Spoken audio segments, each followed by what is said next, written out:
നിയമസഭയിൽ ഉയർന്നുവന്ന മറ്റൊരു വിഷയം സിയാൻഡേജ് റിപ്പോർട്ടുമായി ബന്ധപ്പെട്ടതാണ്. PPE കിറ്റ് അന്ന് വാങ്ങിച്ചതുമായി ബന്ധപ്പെട്ട് സിയാൻഡേജ് റിപ്പോർട്ട് PPE കിറ്റുമായി ബന്ധപ്പെട്ട് പ്രതിപക്ഷം ഉന്നയിച്ച ആരോപണത്തിന് അടിവരയിട്ടു എന്നാണ് പ്രതിപക്ഷ നേതാവ് പറയുന്നത്. എന്തായാലും അനിത ടെസ്കോട്ട് ഇന്ത്യ പ്രൈവറ്റ് ലിമിറ്റഡ് എന്ന കമ്പനി കുറഞ്ഞ വിലയ്ക്ക് കിറ്റ് നൽകാമെന്ന് അറിയിച്ച കത്തുകൂടി പ്രതിപക്ഷ നേതാവ് പുറത്തുവിട്ടിട്ടുണ്ട്. സർക്കാർ ആശുപത്രികളിലെ രോഗികൾക്ക് കാലാവധി കഴിഞ്ഞ മരുന്ന് നൽകിയെന്ന് സിയാൻഡേജ് റിപ്പോർട്ടിൽ പറയുന്നുണ്ട്. കോടിക്കണക്കിന് രൂപയുടെ അഴിമതിയാണ് നടന്നിരിക്കുന്നുവെന്നും പ്രതിപക്ഷ നേതാവ് നിയമസഭയിൽ ആരോപിച്ചു.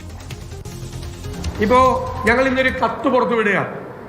അനിത ടെക്സ്കോട്ട് ഇന്ത്യ പ്രൈവറ്റ് ലിമിറ്റഡ് എന്ന് പറയുന്ന സ്ഥാപനം 1550 രൂപയ്ക്ക് PPE കിറ്റ് മേടിക്കാൻ സർക്കാർ ഉത്തരവ് കൊടുക്കുന്നതിൻ്റെ തലേ ദിവസം ഈ അനിത ടെക്സ്കോട്ട് പറഞ്ഞിരിക്കുകയാണ്, ഞങ്ങൾ ഈ 550 രൂപയ്ക്ക് ഞങ്ങൾ PPE കിറ്റ് തരാം, ഞങ്ങൾ 25,000 കിറ്റ് തരാം എന്ന് അവർ പറഞ്ഞിരിക്കും.